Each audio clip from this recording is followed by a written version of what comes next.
9th finals all time, where one team swept the round before the finals and the other went 7 games. Game 1 will be huge. Winning teams in Game 1 of the finals will go on to win the title 70% of the time. So who's going to win? It's a good question for Charles Barkley. I know you guys going to be asking me this, but I'm going to go ahead and tell you right now. I got the Knicks in 6. I think the Knicks have been the best team in the playoffs. And I know people are going to say, well, they played this team, because the 2 best teams were out west. I said, yeah, that's true. I said, but the Knicks ain't been squeaking by nobody. I mean, they taking lunch money, Freddie. And he happens to be 1,000% right. Again, the Windman and Alan Hahn and Jay Will. We'll start with you. The point has been made, but maybe not strongly enough. It is one thing to say that the West was the stronger conference this year. It has been the superior conference for a reasonably significant period of time in the NBA. But that does not mean that teams from the East have not won. And no team has ever done, in any 11-game stretch, at any point in any season in the 80-year history, what the Knicks have done in 11 consecutive playoff games. Their scoring margin is unprecedented, so you can't go in any hotter than they are. Jay, how do you see it as it begins tomorrow night in Game 1? Look, Ernie, I think I always like to set the tone. And I think when a team comes off an emotional Game 7 win, and we've been resting, a lot of people will talk about, hey, you have to dust the rust off. Like, they've gone through this process before. They did it with Cleveland. And I think for the Knicks, it's all about how the tone is going to be set. And I think getting one on the road, especially Game 1, I think it's pivotal, just because I think that gives momentum. And look, they can miss shots, but the way you come out and you set the tone in Game 1 after a team has gone through an emotional 7-game series where you've had multiple days to rest, where we're talking about running them into the ground, giving them different looks and different reads, I think Game 1 is going to be pivotal for Knicks to get off to the right start. Windman, I think a lot of people have commented to me about the reaction the Spurs had to winning that series in Oklahoma City. Of course, it was a monumental win for them, winning at the champions' home floor in a Game 7, and there's such a young group, and the emotion that we saw. Some wonder, you contrast that with the Knicks, who were so businesslike after they finished off what was a ridiculously easy sweep of Cleveland. Do you read anything into that as far as the mindsets of these teams as we head into Game 1? No, I don't care about any of it. I'm much more interested in the fact that I saw all kinds of Spurs step up in their first Game 7s, especially on the road. And I saw all their role players delivering in the fourth quarter of a Game 7 on the road. I thought that was way more indicative of the way they can play. And look, no matter what his emotion is, you're going to have to deal with Victor Wembanyama. And that is the number one issue for the Knicks to deal with. And I'm sure it's been something that they've been crunching, trying to figure out. Stopping him. You're not defeating him. Whole series. I think we're losing Wendy, so let's put him on hold for just a minute there. I hope the Knicks don't lose Wemby. We'll see if Wendy can get his signal set up here, and I'll come over to you, but Alan. I know what he's talking about certainly is the matchup here, right? And a lot of questions about what the Knicks are going to do against Wembanyama. And I like the point that he made about the players that stepped up in their first Game 7, because you don't talk enough about those 4 guards that they have that they can rotate in, how tough they're going to be. And Stephon Castle just comes off a series where he had to deal with Shai Gilgeous-Alexander for 7 games. Now he's got to deal with Jalen Brunson. Both guards, both scorers, but both of them play very different. If he doesn't have a migraine by the end of all this, it'd really be remarkable, because he goes from the frying pan right into the fire when it comes to having to guard a guy like Brunson. How about Brunson? Let's talk about him, Jay. We talked about Wembanyama earlier in the hour. Let's talk about Brunson here. What do you see as his role in this series, and how do the Spurs stop him? He's going to have to make the right read after the right read all the time. I mean, when Alan was talking about SGA, their game plan on SGA was you funnel him into help. Now, remember, Chet wasn't making shots from the outside. Right. Isaiah Hartenstein wasn't making shots from the outside. Right. But this is where I go back earlier about Josh Hart. Josh Hart is going to be a free screener. So look for Josh Hart to be involved in pick and rolls with a guy like Jalen Brunson, so he can turn that corner, and then Josh Hart can pick out, can make reads, and Jalen Brunson get into the mid-range game.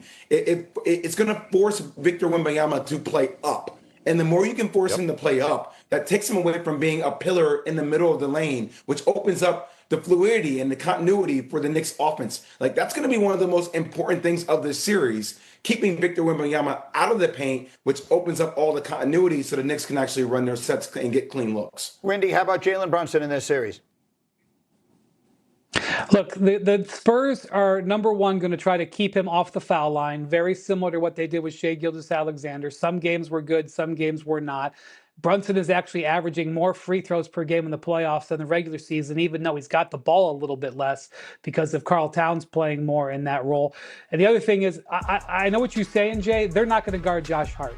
And Josh Hart can embarrass them a little bit because he did it to the Cavs, but he's only shooting 30% from three in this series. So my belief is Wembanyama will start on Hart, will sit there on the corner of that lane and step into it to try to deny Brunson getting in there.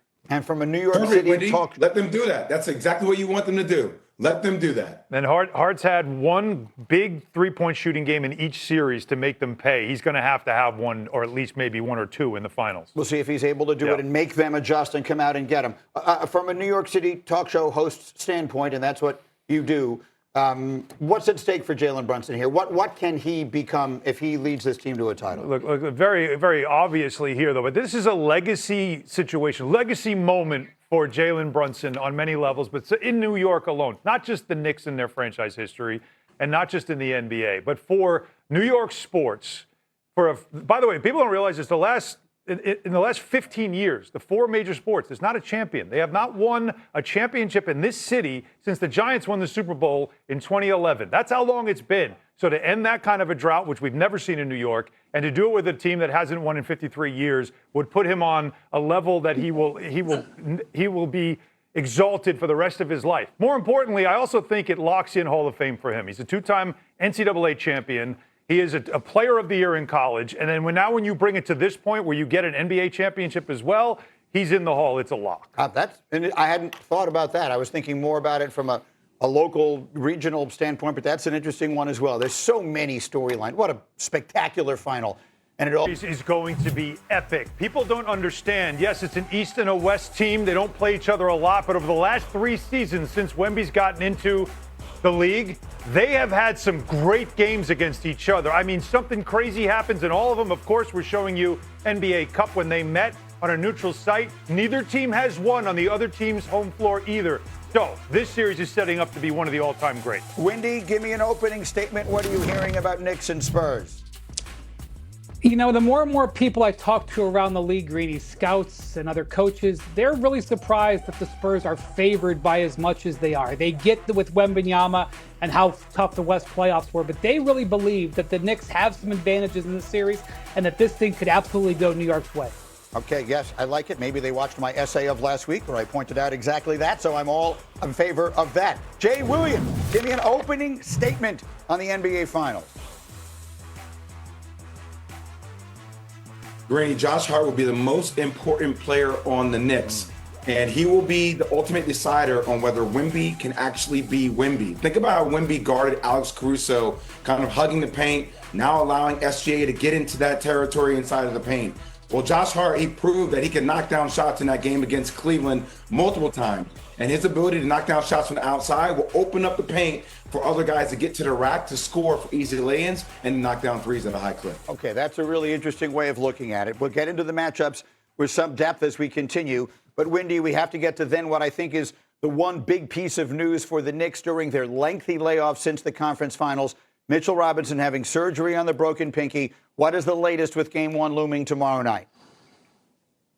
Well, the expectation is that he is going to try to play. Now, today is media day here in San Antonio, and Mitch Robinson and the Knicks will, if you will, have to show their hand when they have to explain, potentially the nature around this injury and what they expect from him. I will point out, Mitchell Robinson is averaging 14 minutes a game in these playoffs. He is a role player. Now, obviously, with Wembanyama out there, you want all of your centers available. But I think that the Knicks believe that they're going to be able to get some production out of him, even if he's limited on that hand. Okay, so that's one piece of this puzzle. Let's get then, Jay Williams, I'm going to ask you the question that every single person in the streets of New York is asking me. I walk down the street and this is what everyone says to me. How are they going to stop Wembanyama? What are the Knicks going to do to stop Wembanyama? You tell me, Jay Will, if you're the defensive coordinator, assistant coach for the New York Knicks, what is your game plan, Game 1, against the monstrous Frenchman? Death by 1,000 cuts, Brainy. I'm going to wear him down possession over possession. This is a cumulative effect.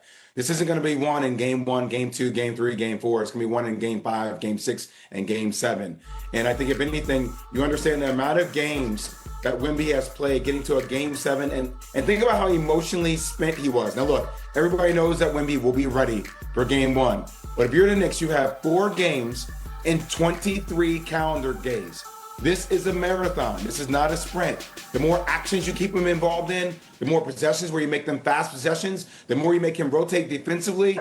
That's how you beat Wemby over time, Rennie, over time. That's interesting. Someone said in our meeting this morning, I apologize, I forget who, maybe it was you, Alan, who said that the strategy on Wembanyama is not to beat him up. It's to wear him down. It's to make him move constantly because as ridiculously athletic as he is still so incredibly big. He's using a lot of energy. So make him run on defense, make him work in that regard rather than the physical pounding. Yeah, let me give credit to the New York Post who caught up with Jeremy Sohan, who's a Knick now, but he had been a Spur up until March 1st. And so he knows Wembanyama well.